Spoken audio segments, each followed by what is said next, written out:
बात नहीं करेंगे, थोड़ी देर बात करेंगे क्योंकि हमें अगले कार्यक्रम का समय हमारा 10:30 बजे वहाँ था हिंडन में, हम उससे देरी से चल रहे हैं तो हम थोड़ी देर में आपसे बात करके विदा होंगे। और कार्यक्रम को आगे हमारे आदरणीय बालरूप जी शर्मा जी भाई साहब और हमारे प्रिय मनीष जी भाई साहब और आदरणीय हमारे उज्जवल मेरठ श्री अशोक सिंह जी भाई साहब आगे चलाएंगे। सभी लोग जरा दोनों हाथों की मुट्ठी बांधें और जयकारा पूरी ताकत से करें। बोले भारत माता की जय, भारत माता की जय, भारत माता की जय, परम पूज्य गुरुदेव की जय, परम वंदनीय माता जी की जय, शाम जी को हरिद्वार की जय, सियावर रामचंद्र भगवान की जय, और मुकुट बंसी वाले की जय, उमापति महादेव की जय। शांतचित्त तो महात्मा जी ने आंखें बंद। देखिए उमस हो रही है और गर्मी हो रही है, वो बाहर है। इतनी भी गर्मी में यदि आप अपने आप को ये कह दें कि नहीं हो रही है तो फिर नहीं होगी और उसका असर कम होगा। यदि बाहर वाले से भीतर वाला साथ दे दे तो बात बन जाती है, और बाहर वाला भीतर वाले का साथ न दे तो फिर कुछ भी कर लो बात नहीं बनती। दुनिया आपका साथ देगी कि नहीं देगी वो छोड़ो, आप अपना साथ दीजिए खुद का। इसलिए आप गर्मी से विचलित मत होइए। पहले कहा था 400 पार, तो ईश्वर करे 450 पार हो जाए, हम तो ये कहेंगे। लेकिन हम उस पर नहीं जाएंगे, हम इस पर जाएंगे कि अभी 48 पार हुआ है, 50 पार होगा और इससे आगे जाने के बाद जिंदगी भी आर पार हो जाएगी। ये जो टेम्परेचर बढ़ रहा है इसको बढ़ाने में हम सबका रोल है। जब हम हरिद्वार जाते थे पहले दिल्ली से, छोटा रोड था, एक गाड़ी इधर से एक गाड़ी इधर, बड़े बड़े पेड़ होते थे और वो पेड़ अब नहीं है क्योंकि जब झाड़ियाँ हैं। तो जो जो झाड़ी बढ़ेगी पेड़ कटेंगे तो टेम्परेचर भी बढ़ेगा। तो ये भी आपके भविष्य की किताब का एक पन्ना है बच्चों, कि आपको रोड तो चाहिए, जरूरी है 4 लेन भी चाहिए। कल को 8 लेन बनाएंगे और मैंने तो एक जगह देखा 8 लेन पर भी जाम लगा हुआ है। 8 लेन के रोड पर भी जाम लगा हुआ था। तो आप भविष्य है इस भारत का, आप भविष्य है इस विश्व का। आपको भी सोचना है, विचार करना है कि हम अपने पीछे क्या देकर, कैसा समाज, कैसा देश देकर हम अपनी दुनिया को जाना चाहते हैं। आइए कमर गर्दन सीधी करें और कमर गर्दन सीधी करने के बाद मन को शांत स्थिर कर लें और मन को स्थिर करने के बाद आप जो है गायत्री मंत्र हमारे साथ साथ बोलेंगे। उस प्राण स्वरूप, दुख नाशक, सुख स्वरूप, श्रेष्ठ, तेजस्वी, पाप नाशक, देव स्वरूप परमात्मा को हम अपनी अंतरात्मा में धारण करें। वह परमात्मा हमारी बुद्धि को सद्मार्ग में प्रेरित करे। गायत्री मंत्र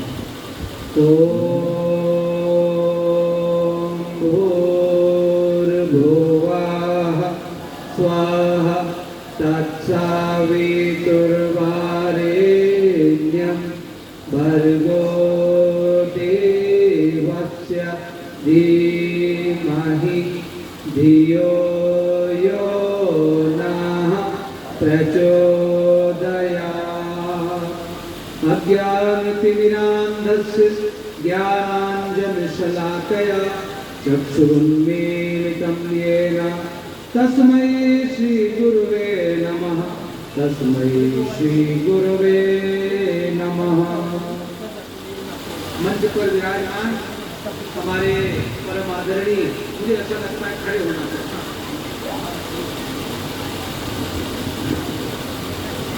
मंच पर विराजमान परम आदरणीय बालरूप शर्मा जी भाई साहब, हमारे आदरणीय अशोक सिंह जी भाई साहब, हमारे मनीष जी भाई साहब, हमारे संजय सिंह जी भाई साहब, हमारे प्रिय प्रीतम जी भाई साहब और हमारे आदरणीय विजेंद्र जी भाई साहब, हमारी संगीत की टोली और हमारे सम्मुख बैठी देवी स्वरूपा मातृशक्ति बहनों और देवतुल्य भाइयों, आपको हम प्रवचन देने की कोशिश नहीं कर रहे, हम आपको वो बताना चाह रहे हैं जो हमने देखा है। Yes, we have seen God. हाँ, हमने भगवान को देखा है। सभी बच्चे और उनकी मम्मियाँ इधर ध्यान दें, यहाँ ध्यान दीजिए। हमने भगवान को देखा है। किस रूप में देखा है भगवान को? सबसे पहले हमने भगवान को देखा अपनी माँ के रूप में।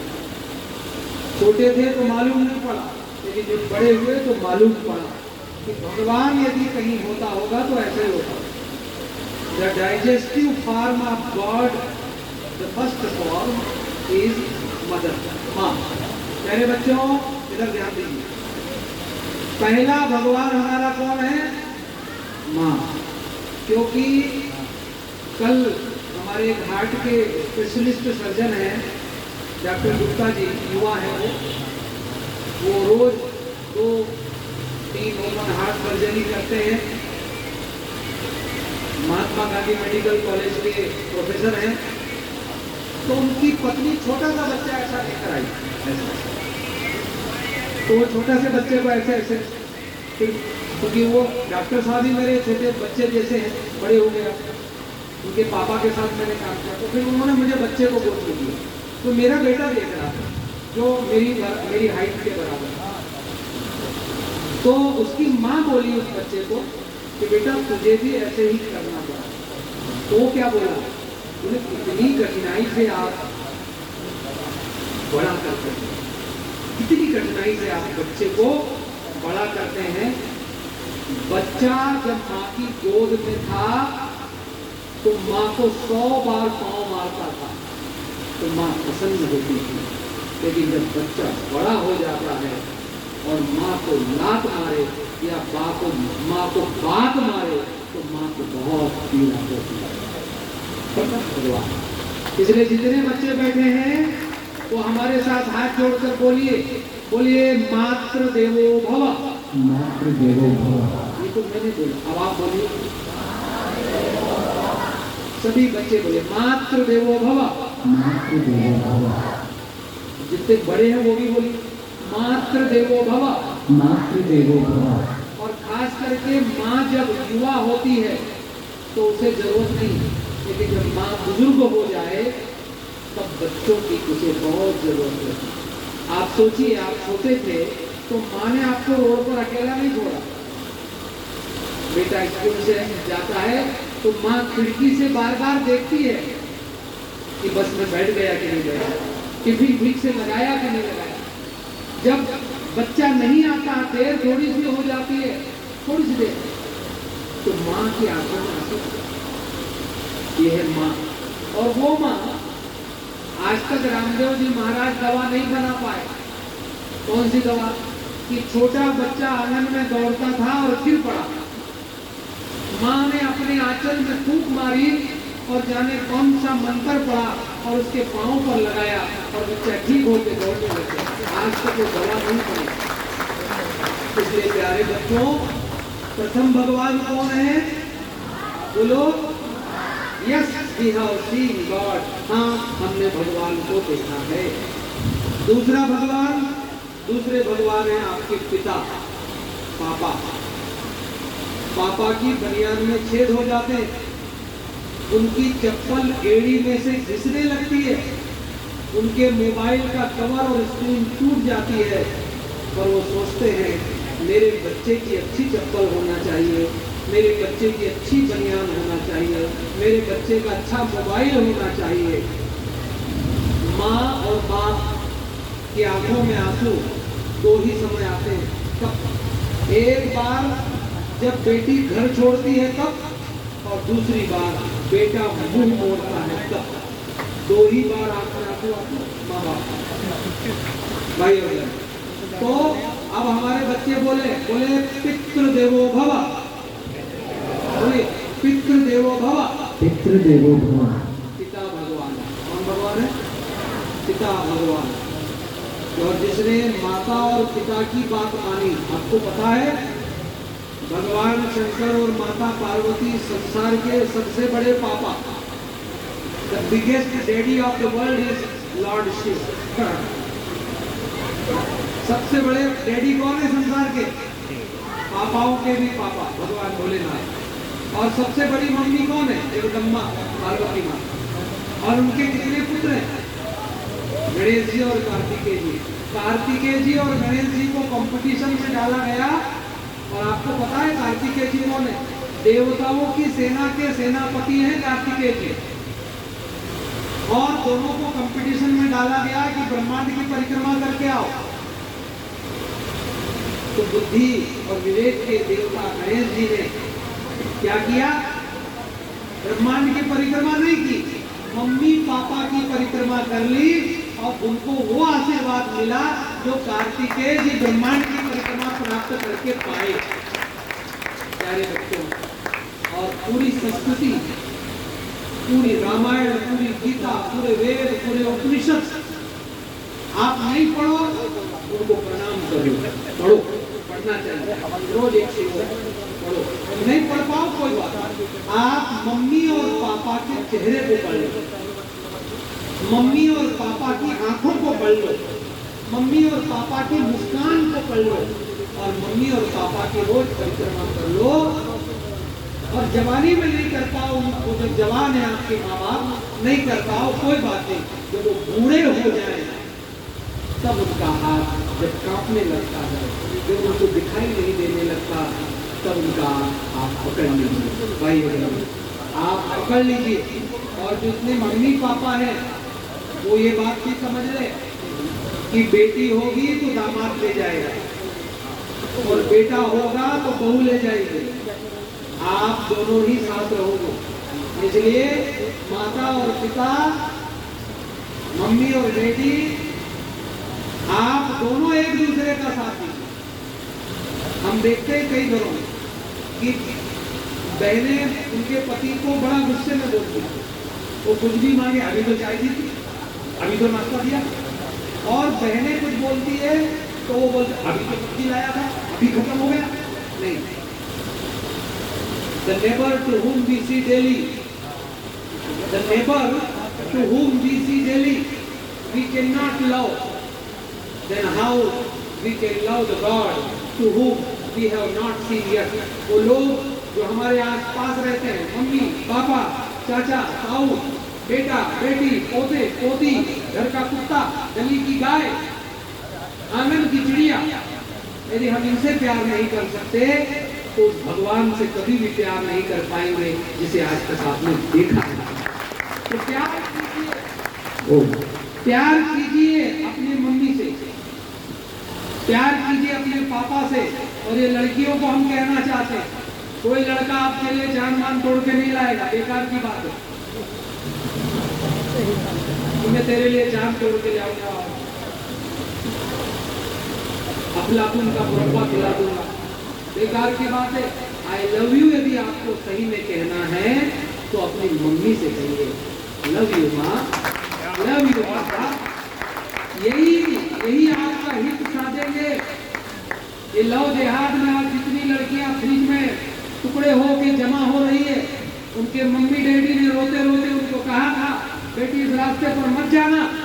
हम खास करके बेटियों को कहना चाहते हैं कि बेटियों, क्या शादी की बात कर रहे हैं अपने पति से, लेकिन अभी अपनी पढ़ाई से प्यार करो, अपनी मम्मी से प्यार करो, अपने पापा से प्यार करो, और अपने कैरियर को बनाने के लगो। क्योंकि ये बन गया तो जिंदगी फिर प्यार के लिए करी, तो जिंदगी भर करें। तो मातृ देवो भव, भगवान जी को दिखा रहे हैं ना, पितृ देवो भव। और तीसरे है आचार्य देवो भव। आचार्य का मतलब गुरु, गुरु गुरु का मतलब एक होते हैं शिक्षक, जो आपको गणित, अंग्रेजी, भूगोल, अर्थशास्त्र, इंफॉर्मेशन टेक्नोलॉजी सिखाते हैं। They are guiding to you how to learn and how to earn for the life. लेकिन आचार इससे बड़ा होता है। हमें जिंदगी कैसे जीना चाहिए, how to live the life. इंसान को होना नहीं आया, एक दूसरे के दुख दर्द में रोना नहीं आया। इंसान की इंसानियत से हो गई शादी, हाय मगर आज तक हमको जीना। हम बहुत पढ़ाई लिखाई कर लिए हैं लेकिन जीना नहीं आया। चिड़िया नहीं कहती कि आई वांट टू डाई, गली का कुत्ता नहीं कहता कि आई वांट टू सुसाइड, और किताब लिखी गई है हाउ टू सुसाइड, इस पे हजारों उसके नुस्खे लिखे गए। भाई बड़ी अजीब बात है कि दुनिया का सर्वश्रेष्ठ प्राणी मनुष्य बनना चाहता है, और दुनिया के छोटे छोटे जीव, बहुत छोटे छोटे जीव, कौन? दीमक। मैं किसान का लड़का हूं, मैंने देखा है दीमक की ताकत। यदि पृथ्वी पर जितनी दीमक है, यदि वो एक दिन के लिए बाहर निकल आए तो यकीन मानिएगा पूरी मानव सभ्यता धरती से गायब हो जाएगी। इतनी दीमक धरती में, लेकिन भगवान ने उसको कंट्रोल कर रखा। और दीमक इतना शानदार अपना मकान बनाती है, 7 स्टार, 12 स्टार, 1000 स्टार। दुनिया की सबसे बड़ी होटल बुर्ज खलीफा तो दूसरी ओर बन गई है। वो उसके कैसे टावर लंबे लंबे होते हैं, जंगल में जाकर आप देखेंगे, खेतों में आप जाकर देखेंगे तो छोटी छोटी दीमक, जिनके पास कोई गूगल मैप नहीं है, जिनके पास कोई टेक्नोलॉजी नहीं है, जिनके पास गूगल करने का कोई तरीका नहीं है, वो इतनी शानदार एयर कंडीशनर अपनी बिल्डिंग को बनाती है, जमीन में से मिट्टी को निकालकर ऐसी लंबी लंबी बनाती है, और दीमक के बच्चे वहां रहते हैं। और कहते हैं कि दीमक की जो मिट्टी होती है वो आपको मिले तो उसको पानी में घोल कर चेहरे पे लगाएंगे, बालों में लगाएंगे, जहां लगाएंगे वो चमक उठेगा, क्योंकि उसमें पुरुषार्थ का पसीना उस दीमक ने डाल रखा। भाई तो प्यारे बच्चों, आचार्य आपको ये सिखा, छोटी सी वीवर बर्ड, आपने देखा होगा एक वीवर बर्ड को, देखा है आपने? पांव का जो मोजा होता है सॉक्स, वैसा एक घोंसला बनाने वाला पक्षी है। मैं शांति कुंज के बगीचे में वीवर बर्ड को देख रहा था कई दिनों से, मैं आश्चर्यचकित रह गया। मैं गांव में पापा के साथ खेत में जाता था तो मैंने वहां पानी के कुएं के बीचों बीच लटकती हुई डाल पर एक सुंदर सा घोंसला देखा, और उसमें मम्मी पापा बच्चे सब अपने अपने कंपार्टमेंट में बड़े मजे से रहते हैं और बड़े बड़े प्यारे प्यारे गीत गाते हैं, I love you mummy, I love you daddy. तो चिड़िया के बच्चे जाते, और वो बया पक्षी को मैंने क्या देखा, बया पक्षी के पास केवल चोंच है, लेकिन वो छोटी सी 30 ग्राम की चिड़िया जाती है खेतों में और एक जैसे घास के तिनके ढूंढती है, और एक जैसे तिनके 4-4 अपनी चोंच में लाती है।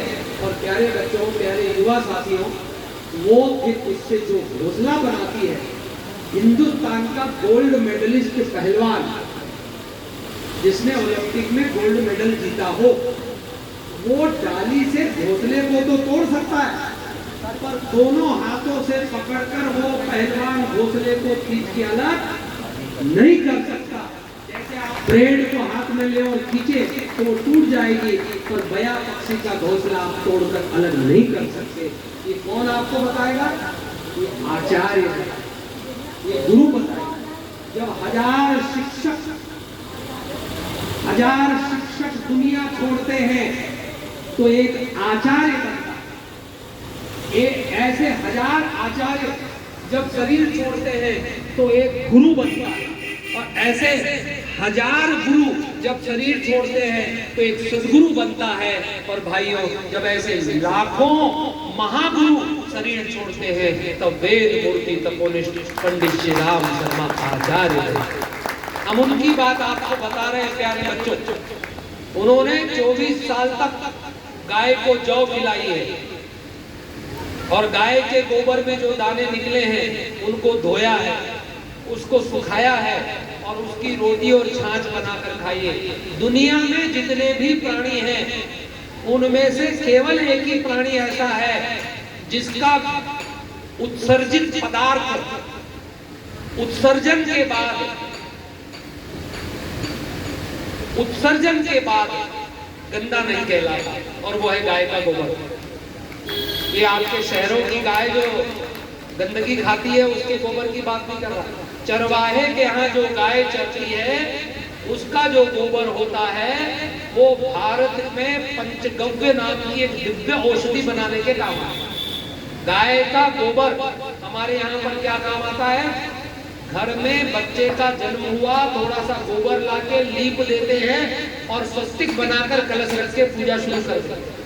जब व्यक्ति मरने लगता है तो मरते समय, मरने के बाद जहाँ पर उसको लिटाया जाता है वो गाय के गोबर से लीप के लिटाया जाता है, और जहाँ पर उसका अंतिम संस्कार होता है वहाँ भी गाय का।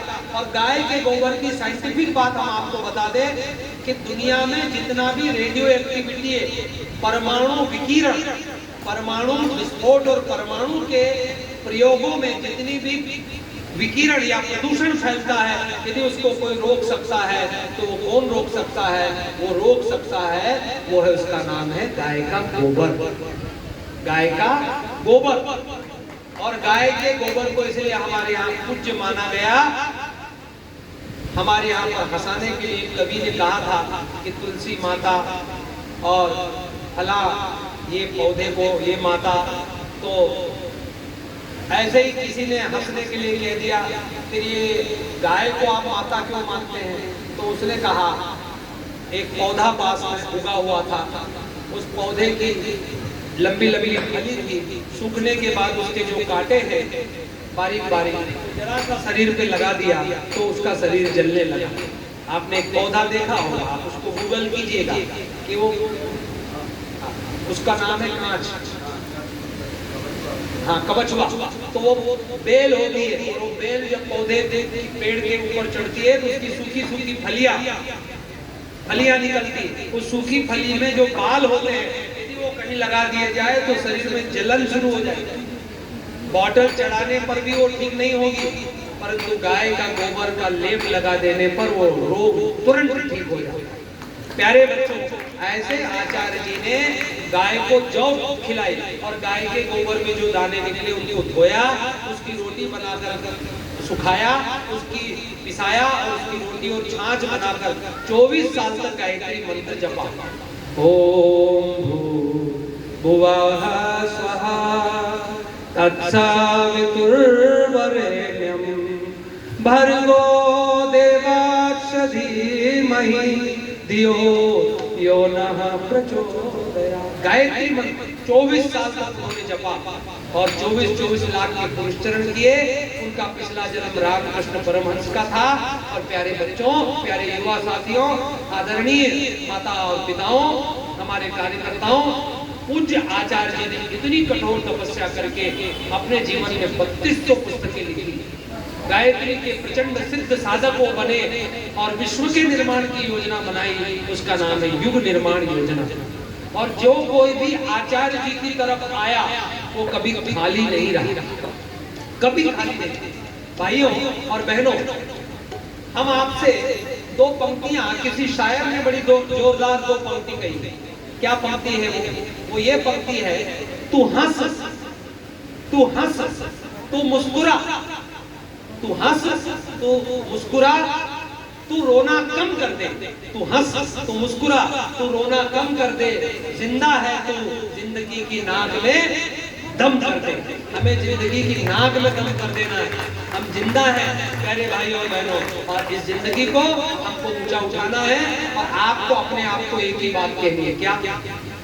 यदि आप इंसान बनने में सफल हो गए तो आपको हर काम में सफलता मिलेगी। बोलिए, यदि हम इंसान बनने में सफल हो गए, बोलिए, सभी बच्चे बोले, विद्यार्थी बोले, युवा बोले, यदि हम इंसान बनने में सफल हो गए तो हमें हर जगह सफलता मिल जाएगी। हम अच्छी नौकरी, हम अच्छा मकान, हम अच्छा पैसा क्यों कमाना चाहते हैं? ताकि सुखपूर्वक जी सके। परंतु ये कमाने के बाद भी सुख क्यों नहीं है?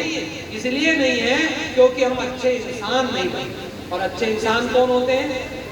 प्रेमी, भले, नेक, सज्जन, चरित्रवान, शालीन, सौम्य, ये जिनके अंदर गुण होते हैं वो अच्छे इंसान होते हैं। तो अब आप अच्छे इंसान कैसे बनेंगे? प्यारे युवा साथियों, विवेकानंद का एक वाक्य है, strength is life and weakness is death. बोलिए युवा लोग, बोलो, strength is life and weakness is death. Strength चाहिए, ताकत चाहिए, आपके पास बल चाहिए। आपके पास यदि बल नहीं होगा तो आप आगे नहीं बढ़ सकते। कौन सी ताकत की हम बात कर रहे हैं? जिम में जाने वाली ताकत, ठीक है, वो थोड़ी देर काम आएगी, आपकी फिटनेस के लिए जरूरी है। योगा आपको संपूर्ण फिटनेस देगा। जरूरी नहीं कि आप मोटा तगड़ा शरीर बना लें, जरूरी नहीं कि आपकी मसल्स बन जाए। ये बाहर की मसल्स बन जाने के बाद भी लोग हराम हो गए। कब? जब कोरोना आया। ये बाहर की मसल्स के बाद भी दिल्ली में जब प्रदूषण बढ़ता है तो अच्छे अच्छे लोग हॉस्पिटल में चले जाते हैं। जीवनी शक्ति की हम बात कर रहे हैं, आंतरिक बल की हम बात कर रहे हैं, और वही आंतरिक बल है जो आदमी को संत, शहीद, सुधारक, महापुरुष, ऋषि, देवता और बलवान बनाता है। बलवान वो नहीं है जो धक्का मार के चलता हो, बलवान वो नहीं है जिसके कारण लोगों में डर पैदा होता हो। बलवान वो है जो गिरोह को उठाता हुआ चलता है, और बलवान वो है जहां खड़ा हो जाता है तो लोग ये कहते हैं कि अब हमें जीने का रास्ता मिल गया। भाइयों, बलवान उसको, और ये बल आपको प्राप्त हो। कैसे होगा? जितने भी बच्चे, जितने भी युवा हैं, वो सब सूर्य से जुड़े हुए। किससे? जितने युवा बैठे, हम आपको बहुत महत्वपूर्ण बात बता के समाप्त करने वाले हैं। आप सब सूर्य से जुड़ो।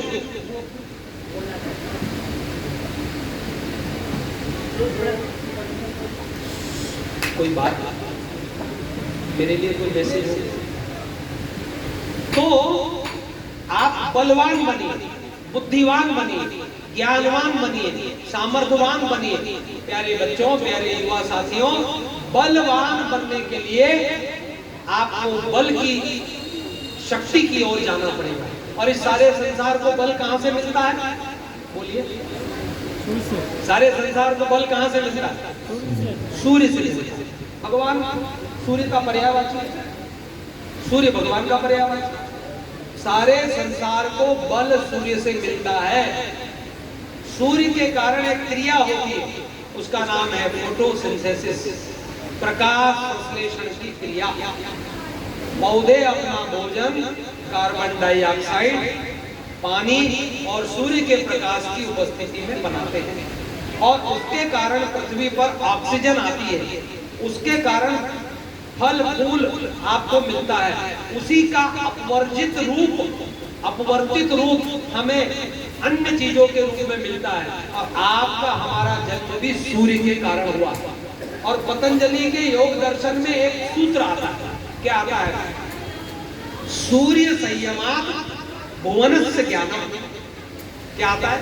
सूर्य संयमात् भुवनस्य ज्ञानम। सूर्य पर संयम करने से भुवन का ज्ञान होता है। भुवन माने क्या?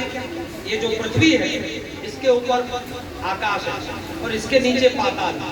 तो ये तीन स्पेस हो गए, पृथ्वी, आकाश, पाताल। अब पृथ्वी और आकाश के बीच में भी एक और है, फिर उसके और उसके बीच में भी एक और है। ऐसे इसे 14 भुवन कहा गया है। 14 भुवन। सूर्य संयमात् भुवनस्य ज्ञानम। भुवन का ज्ञान आपको प्राप्त होगा। किसका ज्ञान प्राप्त करने से? सूर्य को साध लेने से। आप अपना सूर्य साधिए, और सूर्य का मंत्र ही है गायत्री मंत्र। ओम भूर्भुवः स्वः तत्सवितुर्वरेण्यं भर्गो देवस्य धीमहि धियो यो नः प्रचोदयात्। और गायत्री शब्द का क्या मतलब? गाने वाले के प्राणों को ऊंचा उठाए। आपके जीवन से डर खत्म हो जाएगा, आपके जीवन से भय चला जाएगा, आपके जीवन की निराशा खत्म हो जाएगी, आपको याद होने लगेगा, आपकी बुद्धि तेज होने लगेगी, और आपका पुण्य बढ़ने लगेगा, और आपका भाग्य का उदय हो जाएगा, और आपके जीवन में सफलताएं दौड़ दौड़ कर आने लगेगी। जब आप सूर्य की तरफ जाएंगे, आपके हाथ में सूर्य की रेखा, आपके कुंडली में सूर्य और आपकी नाभि में भी सूर्य, और यदि ये सूर्य की साधना गुरुमुखी होकर की जाए तो आप प्यारे बच्चों हर काम में सफल हो सकते हैं। और सूर्य की साधना गायत्री मंत्र का जप करके की जा सकती है, सूर्य की साधना मंत्र लेखन करके की जा सकती है, सूर्य की साधना सूर्य का प्राणायाम करके की जा सकती है, सूर्य की साधना सूर्य का ध्यान करके की जा सकती है। तो सारे बच्चे जितने भी हैं, और सूर्य हिंदू मुसलमान सिख ईसाई का नहीं, ये सबका है। ऐसा नहीं कि हिंदुओं का सूर्य अलग है, मुसलमानों का सूर्य अलग है, सूर्य तो सबका एक है। तो प्यारे बच्चों, आज से ही आप मंत्र लेखन और गायत्री मंत्र का जाप शुरू कर दीजिए, शक्तिवान आप बन जाएंगे और आपका भाग्य उदय हो जाएगा। एक काम। दूसरी काम क्या करना है आपको? दूसरा काम आपको ये करना है कि आपको रोज अच्छी पुस्तक पढ़ना है, महापुरुषों की बातें। आपको पता है गूगल के सीईओ कौन है? गूगल के सीईओ इस समय भारतीय एक है, उनका नाम है सुंदर पिचाई। क्या नाम है? सुंदर पिचाई की तनख्वाह करोड़ों में। वो भारत के आईआईटी से निकला हुआ विद्यार्थी सुंदर पिचाई। आपने गूगल में देखा होगा, गूगल मैप। क्या देखा? आप गूगल को बोलते हैं गूगल, विवेकानंद नगर सेक्टर 2। तो गूगल आपको हरिद्वार से बताना शुरू करता है। एक बहन जी आती है और कहती है नाउ टर्न राइट, बहुत गंभीरता से बड़े प्यार से बोलती, जैसे हमारी बड़ी दीदी हमको समझा रही हो। पता है आपको, सुंदर पिचाई अपनी पत्नी के साथ एक होटल में उनको डिनर के लिए बुलाया गया था अंग्रेजों ने, और उन्होंने अपनी पत्नी को कहा कि तुम सीधी होटल आ जाओ और मैं भी सीधे होटल आऊंगा। तो पत्नी तो पहुंच गई, पर सुंदर पिचाई नहीं पहुंच पाए, क्योंकि वो रास्ता भटक गए। अब जब वो रास्ता भटक गए तो क्या करते? पहुंचना था 7 बजे, पहुंचे रात को 10:30 बजे। अंग्रेज भी नाराज हुए, वो थोड़ा इंतजार किए और फिर भोजन करके चले गए। पत्नी तो पहले ही भोजन करके नाराज होकर घर चली गई और दरवाजा बंद कर लिया। अब सुंदर पिचाई ने जैसे ही दरवाजा खुलवाया, वो खड़े होकर दरवाजा तो खोला, लेकिन प्यारे बच्चों, प्यारे भाइयों, वो बड़ी नाराज रही। उस दिन सुंदर पिचाई ने ये सोचा कि जैसे मैं भटका हूं, ऐसे और लोग भी भटके होंगे, भटकते होंगे। वो वापस ऑफिस में आए और अपनी पूरी टीम को उन्होंने कहा, क्या कहा? उन्होंने ये कहा कि हमें गूगल मैप बनाना है। उनकी टीम ने कहा इट इज क्वाइट इम्पॉसिबल। उन्होंने कहा नहीं। फिर 48 घंटे तक सुंदर पिचाई इसी काम में लगे रहे और 48 घंटे तक लगे रहे। उसके बाद वो अपनी पूरी टीम को कन्विंस करने में सफल हो गए कि यस वी कैन, हम कर सकते हैं। और पूरी टीम लग गई, पूरी टीम लग गई और पूरी टीम ने एक ऐप बनाया और उसका नाम है गूगल मैप, जिसमें आप कोई भी लोकेशन डालते हैं तो आपको मुकाम पर पहुंचा देता है। भारत के इस सुंदर पिचाई के लिए ताली बजानी चाहिए। तो प्यारे युवा साथियों, मुश्किलों से ही रास्ते बनते हैं, इसलिए आप घबराना छोड़िए। और माता पिताओं को हम बोलेंगे, आप अपने बच्चों को गायत्री परिवार के साथ जोड़िए। AWGP, ऑल वर्ल्ड गायत्री परिवार, इससे आप जोड़िए और बच्चों को जोड़कर अपने जीवन को और इनके जीवन को खुशहाल बनाइए। कभी शांति को हरिद्वार आइए। अगले 2 मिनट में अब हम आपके पास से यहाँ से जाने वाले हैं भाइयों। हम यहाँ से निकलेंगे, हमारा हिंडन में कार्यक्रम बाधित हो रहा है। हम एक अंतिम छोटी सी कहानी सुनाकर बात को समाप्त करेंगे। एक जंगल में आग लगी और सारे पक्षी जानवर जलने लगे। जब वो जलने लगे तो कुछ भागे, कुछ जल गए, पर एक छोटी सी चिड़िया, उस छोटी सी चिड़िया ने क्या किया? अपनी चोंच में 2 बूंद पानी भरा और 2 बूंद पानी भरने के बाद शरीर को गीला किया और जहां आग लगी थी वहां आके पंखों को झड़झड़ाया और चोंच से 2 बूंद पानी डाला। भागते हुए हाथी ने कहा, ए चिड़िया, तुम जंगल की आग बुझा दोगी? चिड़िया ने बड़ा सुंदर जवाब दिया, क्या? मुझे नहीं मालूम मैं जंगल की आग बुझा पाऊंगी कि नहीं बुझा पाऊंगी, लेकिन मुझे एक बात पक्की पता है जब भी जंगल का इतिहास बनेगा, मेरा नाम आग लगाने वालों में नहीं, आग बुझाने वालों में शामिल होगा। हमें और आपको भी तय करना है। दुनिया में त्राही मची है। What we want to do in our life, decide yesterday or decide tomorrow. No, decide now. अभी, आज, इसी क्षण डिसाइड कीजिए और ऐसे महापुरुष पूज्य गुरुदेव का हाथ पकड़ लीजिए, अपनी जिंदगी को धन्य बनाइए। कोटि कोटि धन्यवाद। ओम शांति शांति शांति। बहुत बहुत धन्यवाद।